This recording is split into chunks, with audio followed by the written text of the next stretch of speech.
Well, g'day viewers, it's Rob here at Fly's Outback Adventures. Today my journey has come to an end, and my end has been the Karijini National Park.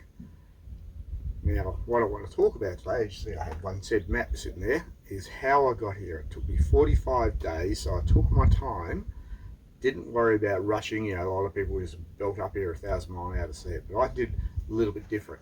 And to show you the extent that I did different, this here is the Great Northern Highway. This one is the Northwest Coastal Highway. That's how normally most people do it. I chose to go up through the guts in between the two, and in my encounters I crossed over through Three Springs, Minganoo, there's a couple other places along the way, I can't remember anyway, and after that there, and then I went up through the centre again, right, from Mullewa.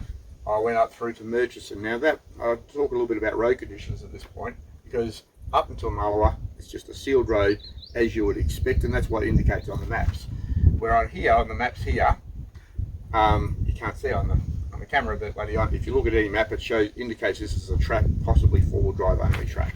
That's just simply not the case. From Mullewa to Murchison, which is 387 k's or something, if I'm reading the correct number there, right? Only 20 k's is a gravel road, the rest is sealed. So you go on there on the Family Falcon or something like that if you wanted to go that far. I wouldn't recommend it. I'd recommend an SUV or a four-wheel drive of some sort, purely because you can go to a slightly more aggressive tyre that's able to handle the rougher road conditions that are to come after Murchison Roadhouse. Now after Murchison Roadhouse you continue up to what's almost the T-junctions or a Y junction, but that point there it's all gravel road, but again it's good condition gravel road. The trucks don't set, by the look of the damage, and as a road train driver / truck driver, whatever you want to call me, it doesn't look like trucks have been travelling on that road. If not, maybe for a very long time. Maybe it's just was graded not long before I've done it. Now it's May now, mid-May, early May, and I left on 20th of March, so most of my travel's been through the month of April, right? But anyway, I then continued across, and you hook a right, probably about 100 k's, right, to a place called Landor, which is just a cattle station. And a lot of these names on the Outback track versions are literally just cattle stations. Just, I suppose, as if an emergency, you need some help and you need to go somewhere to get some assistance, you know, instead of dying of thirst in the middle of the desert, right? But it's along that there, and then you go up another 100 odd kilometres north to Mount Augustus, which is the world's largest rock, which I've covered in a previous video. Right, now from there I cut across. This was where it was interesting. Again, it's gravel road, you're driving through cattle stations, and the Augustus cattle station, which is where Mount Augustus is 1.4 million acres, so they're pretty big properties. And you cross through a couple of properties.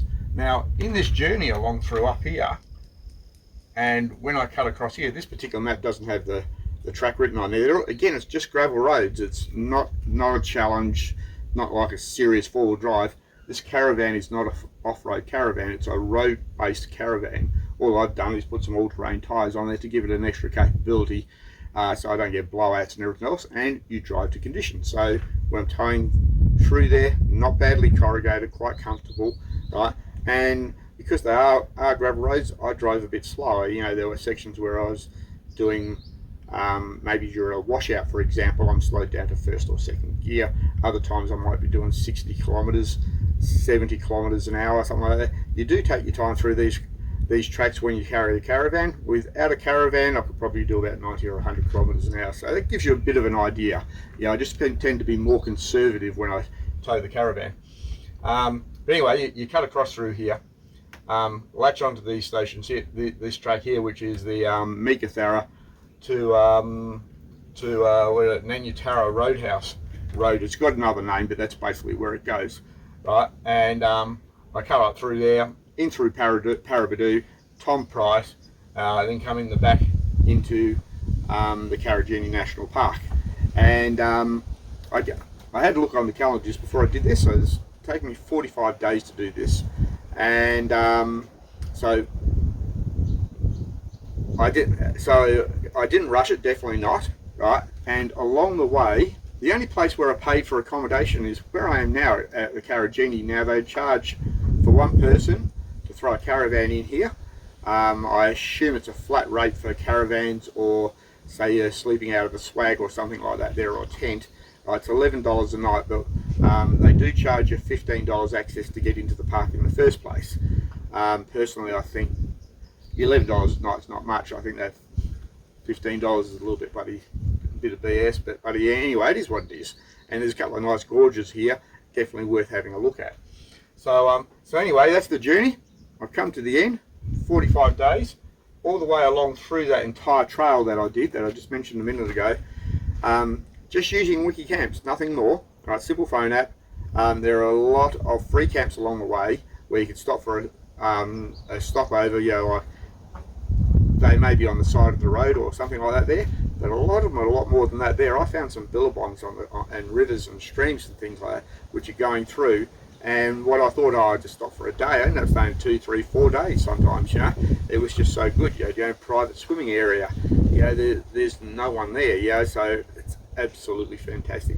Right, so definitely worth a trip, definitely worth being a little bit more adventurous. Right, you don't have to worry too much about bloody road conditions or harshness. Now I chose a cooler time of the year to go through, and I'll be honest, I did have weather on my side because there was a rain event that happened for about a month before I took off, or before I got up to this region I should say, and the weather's been pretty mild. You know, I think the hottest I've encountered is 32, most times 28, 30 in that range. So afternoon's still warm enough for a swim, but you know, if you don't want it, it's not that hot and it's not uncomfortable, and the night times are quite cool. But anyway, that's what I wanted to say, and that's the thing wrapped up for this particular adventure. Have a good one, guys. Bye.